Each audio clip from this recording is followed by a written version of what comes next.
మీ personal interviews మరియు వ్యాపార ప్రకటనల కొరకు ఈ నెంబర్ని సంప్రదించండి. మామూలుగా మీ ప్రెస్ మీట్ కి ఇంత మీడియా ఇంత హడావుడి అనేది ఉండదు. అదే ఇందాక కూడా అదే అన్నా కదా, ఇటు కొట్టినప్పుడు కూడా ఎంతమంది రాలేదు. అదే నేను మళ్ళీ చెప్తున్నాను. ఏమడుగుతున్నానంటే ఆల్రెడీ కాంట్రవర్సీ వచ్చింది, అందరికీ తెలుసు. దాన్ని కవర్ చేయడం కోసమే అంత మీడియా వెయిట్ చేస్తుంది. అవునండి. మీ తిరుగుబాటు అయిపోయిందా, ఇంకా తిరుగుబాటు సరిదిద్దులో ఉందా? ఫస్ట్ పాయింట్, ఎలిగేషన్స్ వేసేవాళ్ళు వచ్చి బయట మాట్లాడతారు. నేను ఎలిగేషన్స్ చేయట్లేదు, ప్రతి దానికి నా దగ్గర ప్రూఫ్ ఉంది, నేను లీగల్గా ప్రొసీడ్ అవుతాను. నాకు భయపడాల్సిన అవసరం కానీ ఏమీ లేదు. ఖచ్చితంగా నేను లీగల్గా నేను ప్రొసీడ్ అవుతున్నా కూడా. ఆల్రెడీ నా దగ్గర ప్రతి ప్రూఫ్ ఉంది. ఇప్పుడు వాళ్ళు చేసిన మీ అందరి మీడియా ముందు చేసిన ఎలిగేషన్కి దేనికన్నా సరే మీరు ఇన్ని రోజులు మాట్లాడే మాటలు విన్నారు, కానీ ఏ రోజన్నా ఒక ప్రూఫ్ అడిగారా? ఆ ప్రూఫ్లు వాళ్ళు చూపించాల్సింది చూపిస్తున్నారు. ప్రూఫ్లు వాళ్ళు చూపించలేదండి. ప్రూఫ్లు వాళ్ళు మేము కోర్టులో చూపించుకుంటా ఉన్నారు. అంటే నేను మళ్ళీ చెప్తున్నా, దయచేసి I respect all you people, please don't talk about the topic. Cinema గురించి మాట్లాడుకుందాం. లేదు, ఫస్ట్ ఇది అయిపోయాక సినిమా గురించి మాట్లాడాను. సినిమానే, నాకేం ప్రాబ్లం లేదు. అంటే మెయిన్ ఎలిగేషన్ ఏంటంటే మీరు లివింగ్ టుగెదర్ అనేదే మెయిన్ ఎలిగేషన్. నేను ఫస్ట్ డే ఆవిడ వచ్చి మాట్లాడిన రోజు, ఫస్ట్ డే వచ్చి మీడియా అందరితోనే మాట్లాడాను. నేను ఆ రోజు చెప్పిన దాంట్లో ఏ అబద్ధము లేదు, ఇప్పుడు కూడా ఏ అబద్ధము చెప్పట్లేదు. అబద్ధం చెప్పాల్సిన అవసరం కూడా నాకు లేదు. ఆ రోజే వచ్చి, ఇప్పుడు నేను ఆ రోజు ఆవిడ బయటకు వచ్చి మాట్లాడిన దగ్గర నుంచి ఈ రోజు దాకా నేను బయటికి రాలేదు, మాట్లాడలేదు అంటే మీరు అడగచ్చు. నేను వచ్చి మాట్లాడాను, అందరి మీడియాతోనే మాట్లాడాను, అందరికీ చెప్పాను.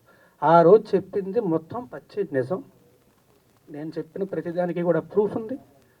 అది దాటి కూడా ఇంకా చాలా ప్రూఫ్ నా సోదరుడు శేఖర్ భాష తీసుకొచ్చాడు. నా దగ్గర కూడా ఇంకా చాలా ఉన్నాయి. అందులో వేరే వాళ్ళ పేర్లు అవి డీటెయిల్స్ ఉన్నాయి కాబట్టి వాళ్ళ గురించి బయటపెట్టడం ఇష్టం లేక నేను అవి కూడా బయటపెట్టట్లేదు. నేను ఏది బయటపెట్టలేదు నేను. అండ్ ఆల్సో మళ్ళీ చెప్తున్నాను, నాకు ఆవిడకి వ్యతిరేకంగా ఏమీ లేదండి. నేను తప్పు కాదు అని మాత్రం నేను ప్రూవ్ చేసుకోవాలని చెప్పి, దయచేసి ఇక్కడతో ఈ టాపిక్ వదిలేసి సినిమా గురించి మాట్లాడుకుందామా అని చెప్పాను కదా. ప్లీజ్ ఒకటే రాజు, ఒక్కటే, నువ్వు మీ ఇంట్లో నుంచి ఎందుకు బయటకు వచ్చేసావు? ఏమండి, మీరు మీ ఇంట్లో నుంచి వచ్చేసి నేను సినిమా గురించి మాత్రమే మాట్లాడతాను. దయచేసి అందరినీ రిక్వెస్ట్ చేస్తున్నాను. కాదు, ఇది ఒక అమ్మాయికి సంబంధించిన విషయం. ఆ అమ్మాయి ఇప్పుడు కొంత పబ్లిక్గా వచ్చిందంటే ఆ అమ్మాయి కూడా సఫర్ అవుతుందంటే కదా. పోలీస్ కేసు పెట్టింది, మీ పైన మొత్తం కూడా పెట్టింది. ఆ అమ్మాయికి మీరు అబార్షన్ చేయించారు అనేది ప్రూఫ్స్ కూడా సహా చూపి. పోలీస్ కేసులో ఎందుకు లేదండి? అది ఆ సెక్షన్ ఎందుకు లేదు? ఆ అబార్షన్ సెక్షన్ ఎందుకు లేదు పెట్టిన ఎఫ్ఐఆర్లో? ఈ రోజు దాకా మీరు బయటికే రాలేదు కదా. ఇదే కదా ఫస్ట్ టైం ఆ అమ్మాయి కేసు పెట్టింది కానీ అమ్మాయి మీడియా ముందుకు వచ్చింది. పోలీసులు చుట్టూ బైక్ ఇస్తారు అరవకర్ల కాదండి, మైక్ ఇస్తారు. రాజతరణ్ గారు ఆయన అరుస్తాను. ఓకే, సారీ నేను నేను క్లియర్గా చెప్తా.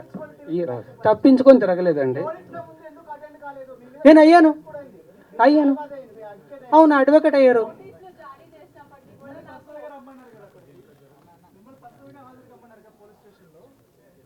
నేను వాళ్ళు నాకు నోటీసులు ఇచ్చారు, నేను తిరిగి రెస్పాండ్ అవ్వాలి, నేను అయ్యాను. ఈ టాపిక్ గురించి అయితే ఇంకా నేను మాట్లాడినండి. I'm very sorry. కాదు, I'm not answering to you at all. I'm sorry. కాదు, మాల్వి గారు ఇందులో మీ పేరు వినిపించింది కదా, మీ రియాక్షన్ ఏంటి? మాల్వి గారి రియాక్షన్ ఒకసారి తీసుకుందాం. మీరు చెప్పండి, మీ పేరు మీద వచ్చింది మొత్తం మీ ఇద్దరి మధ్య మనకి సమస్య అనేసి చెప్తుంది. అసలు ఏం జరిగింది ఏంటి అసలు? మీరు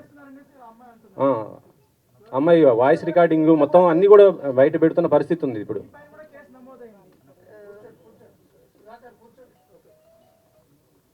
So whatever she has put the allegations on me and my brother, I have already submitted the proofs to the cops, and recently she again texted on 24th July. I have submitted that also, and they are taking the legal action against it. That's all I want to say, because we have not done anything wrong. My family, we never met her, we never seen her in real. So I don't know who is she, why she is doing that. And recently she got connected with those people who are criminals, who stalked me, who stabbed me in 2020. So for me, being a girl, I advised her not to be in touch with those people, but still she did that. So for me, she's one of them and she's a criminal for me, and I really don't want to say anything against her, but everything will proceed legally, and that's all I want to say. Raj Tarun రెండు quiet contrast films, పురుషోత్తముడు, తిరగబడరా స్వామి అని. అంటే నువ్వు పురుషోత్తముడుగా ఉండడం వల్ల తిరగబడాల్సి వస్తుందా? అయి ఉండొచ్చండి, నిజంగానే చాలా మంచి ప్రశ్న అడిగారు. Thank you very much. Of all the things I heard this actually it made me feel a lot better. But అయి ఉండొచ్చండి. అంటే మనలో ఉన్న అమాయకత్వాన్ని కానీ అడ్వాంటేజెస్ పీపుల్ చాలామంది ఉంటారు. నేను మళ్ళీ చెప్తున్నాను, ఎవరికి వ్యతిరేకంగా ఏం మాట్లాడట్లేదు. నేను లీగల్గానే ప్రొసీడ్ అవుతా. ఇప్పుడు అది ఇందాక నేను చెప్పినట్టే, మన అమాయకత్వాన్ని, మన మంచితనాన్ని అడ్వాంటేజ్ తీసుకొని ఇంత చేస్తే ఎవరికైనా బాధేస్తుంది. నేను మనిషినే కదా, స్క్రీన్లో అయితే 10 మందిని కొడతాను నేను, లేకపోతే హీరోలాగా ఇదే ఫైట్ చేస్తాను. నేను మనిషినే కదా, ఆబ్వియస్లీ ఎఫెక్ట్ అవుతాను కదా, బాధేస్తుంది కదా. ఆ బాధతోనే కూర్చొని ఉన్నా తప్ప. అండ్ ఆల్సో నాకు వాళ్ళలాగా ఎలిగేషన్స్ చేసి మీడియా ట్రయల్స్ చేసే ఉద్దేశం అసలు లేదండి. నా దగ్గర ప్రూఫ్స్ ఉన్నాయి, నేను ప్రాపర్గా లీగల్గా ప్రొసీడ్ అవుతాను. ఇందులో ఇప్పుడు ఫస్ట్ లైఫ్లో సినిమాలోనేమో రాముడు క్యారెక్టర్ లేదు, భార్య కోసం నిలబడి ఒక స్త్రీ కోసం ఫైట్ చేసిన క్యారెక్టర్. బయటకు వచ్చేసరికి రాముడు కాదు రాక్షసుడు అని చెప్పి లావణ్య ప్రొజెక్ట్ చేసి అక్కడేమో రాముడు, బయటకు వస్తే రాముడు కాదు రాక్షసుడు. ఈ మధ్యలో నాకు 32 ఏళ్ళండి. నేను చెప్తున్నా ఇప్పుడు, నేను గర్వంగా ధైర్యంగా చెప్పుకుంటా, నాకు 32 ఏళ్ళు.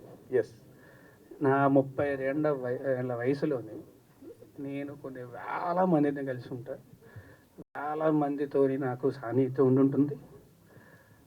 మొత్తం సినిమా ఇండస్ట్రీలో కానీ బయట కానీ అందరితో కూడా ఆబ్వియస్లీ వేల మంది నాకు తెలిసి ఉంటారు కదా ఇప్పటికీ 32 ఏళ్ళ జీవితంలోనే. ఎగ్జాక్ట్లీ. ఎవరన్నా ఒకళ్ళు వచ్చి నేను మంచివాడిని కాదు ఇలాంటి వాడిని అని చెప్తే నేనే రెడీగా ముందుకు వస్తాను. ఎవరిని అని అడగండి. Okay, that's okay. But as a person, ఇందాక నువ్వు అన్నట్టుగా ఆబ్వియస్లీ చాలా effect as a person of human emotions, intense actor కూడా కదా నువ్వు. బట్ ఈ రెండింటి మధ్య నీ లైఫ్ ఏ విధంగా ఎఫెక్ట్ అయ్యింది? How could you handle all that? అంటే టు బి ఆనెస్ట్ అండి, ఐఎమ్ గ్లాడ్ దట్ నేను ఇవాళ వచ్చినందుకు. అదర్వైజ్ నేను ఇంకొక వారం 10 రోజులు కూడా ఇలాగే ఇంట్లో కూర్చొని బాధపడుతూ ఉండేవాడిని. I'm glad I came meet all you people because మీతో మాట్లాడాను కాబట్టి అయిపోయి. లేదంటే నేను చెప్పా కదా, ఐఎమ్ హైపర్ సెన్సిటివ్ పర్సన్, చిన్నదానికి కూడా చాలా ఎక్కువ ఎఫెక్ట్ అవుతుంది. సో ఆబ్వియస్లీ నాకు చాలా బాధేస్తుంది, ఆబ్వియస్లీ చాలా ఎఫెక్ట్ అవుతా. అండ్ నేను మాత్రమే కాదు, మా పేరెంట్స్, మా ఫ్యామిలీ అందరూ ఎఫెక్ట్ అవుతారు కదా. అందరికీ నా గురించి తెలుసు, అందరికీ తెలిసేలా జరుగుతుంది అంటే ఆబ్వియస్లీ వాళ్ళు బాధపడతారు.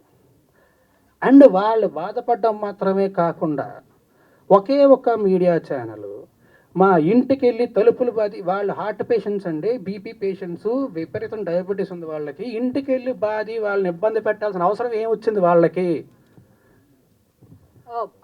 Very sorry. No, you can't tell that because ఒకటే ఒక మీడియా ఛానల్ ఏమండి గుమ్మడికే దొంగ ఎవడంటే భుజాలు తడుకున్నాడంట. let us one second, let me talk, Raj. You can't tell that we are media representatives. ఒక ఇండివిజువల్ పర్సన్ కోసం మేము పని చేయం. I wanted to tell this. మేము పని చేసేది ప్రజల కోసం, ఇండివిజువల్ పర్సన్ కోసం కాదు. సో మై క్వశ్చన్ ఇస్, ఇంతకు ముందు నేను మాట్లాడేటప్పుడు I don't want to talk అన్నారు. I don't know why really don't want to talk to you and I am very sorry. Why let me know అంటే ఒక media person expose చేస్తే because I was the first one who brought Lavanya interview. So మీరు నా మీద grudge పెట్టుకోవడం it is not nice. Okay Tarun garu, మీ మీద case అయిన తర్వాత, మీ మీద కంప్లైంట్ వచ్చిన రోజు మీరు మాట్లాడారు, ఓకే బాగానే ఉంది. మీ మీద కేసు అయిన తర్వాత లావణ్య గారు మీ మీద చాలా ఎలిగేషన్ చేశారు. 10 సంవత్సరాలు కలిసి ఉన్నాము, అబార్షన్ చేయించారు మీరు, డబ్బులు ఇచ్చాను, నేనే హెల్ప్ చేశాను, 75 లక్షల రూపాయలు సహాయం చేశాను, ఇవన్నీ చాలా ఎలిగేషన్ చేసింది. మీరు ఎంటైర్ లావణ్య ఎపిసోడ్లో ఏం చెప్తారు? ఇప్పటివరకు మీడియా ముందుకు రాలేదు. ఎంటైర్ ఎపిసోడ్లో ఏం చెప్తారు ఓవరాల్ చెప్పండి. నేను ఒకటే చెప్పదలుచుకున్నాను అండి, లీగల్గా ప్రొసీడ్ అవుతున్నాను. నేను లీగల్గా ప్రొసీడ్ అవుతా. నా దగ్గర మొత్తం ప్రూఫ్స్ అన్నీ ఉన్నాయి. మీరే అన్నారు కదా ఎలిగేషన్స్ అని చెప్పి. I don't want to do allegations on anybody. నేను చేయను. నేను లీగల్గానే ప్రొసీడ్ అవుతాను. రాస్తారు ఈ అమ్మతో ఉన్నటువంటి ఫొటోస్ కావచ్చు, మీరు కలిసిన జీవితంలో మీరు అబార్షన్ చేసిన రిపోర్ట్స్ కావచ్చు, అన్ని చూపిస్తుంది అబార్షన్ కదా. చేసిన రిపోర్ట్స్ ఎక్కడ ఉన్నాయండి? అబార్షన్ చేసిన రిపోర్ట్స్ ఉంటే ఫస్ట్ వాళ్ళు కేసు పెట్టాలి కదా. కేసే ఫైల్ చేయలేదుగా పోలీసులు. ఉంటే పెడతారు కదా. రాస్తారు. సారీ ప్లీజ్, దయచేసి టాపిక్ వదిలేండి. నాకు నిజంగా బాధేస్తుంది. ప్లీజ్. ఓకే నేను already చాలా ధైర్యం తెచ్చుకొని బయటకు వచ్చాను. దయచేసి ఈ రాజధాని గారు, topic మీ తప్ప- మాటల్లో బాధ అర్థం అవుతుంది. రాజధాని గారు ఇటు ఒకసారి, రాజధాని గారు ఇటు ఒకసారి. ఇన్ని రోజులు జరుగుతుంది కదా, ఇన్ని రోజులు ఎందుకు హైడ్ అయ్యారు? లేకపోతే ఎందుకు మీరు హైదరాబాద్ లో ఉన్నారా, లేకపోతే ఎక్కడికి వెళ్ళారు? హైదరాబాద్ లోనే ఉన్నా, ఎక్కడికి వెళ్ళలేదు. హైదరాబాద్ లోనే ఉన్నా. ఆబ్వియస్లీ బాధ చేసినాడు, బయటకు రావడానికి అదోలా ఉంటుంది. అంటే అంటే మీరు నేను చెప్పే కదా, అంటే మీ సెలబ్రిటీ హోదా డ్యామేజ్ అవుతుందని మీకు అనిపించలేదా? ఎందుకు సహనంతో వెయిట్ చేశారు? డ్యామేజ్ అవుతుందన్న భయంతోనే ఇన్నేళ్ళు ఆగానండి. ఓకే, ఆ హోదా డ్యామేజ్ అవుతుందన్న భయంతోనే ఇన్నేళ్ళు ఆగాను. ఓకే. లేకపోతే ఎప్పుడు బయటకు వచ్చేవాడిని కదా. రాస్తారు రాజుతారండి ఇక్కడండి. బాగుంది బ్రో, వినడానికి చాలా బాగుంది. Thank you very much. ఇక్కడ కాదు, ఎంత మంది స్టేజ్ మీద నేను ఒక్కడే దొరికి కాదు ఒక్క నిమిషం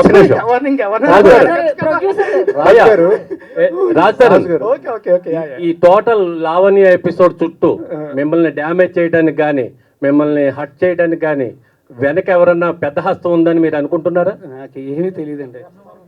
నాకు నిజంగా ఏమీ తెలియదండి. పెద్ద హస్తం అండి ఎవరు ఉంటారండి? ఏమో, అంటే మిమ్మల్ని డ్యామేజ్ చేయాలనే ఉద్దేశంతో ఎవరన్నా రంగంలో దిగారా? ఎవరు చేస్తారండి అలాగా? మీ బంగారం బ్యాంకులో ఇతర ప్రైవేటు సంస్థల్లో ఉన్న విడిపించి కొనబడను. కొమ్మూరి గోల్డ్, ఆంధ్ర మరియు తెలంగాణ.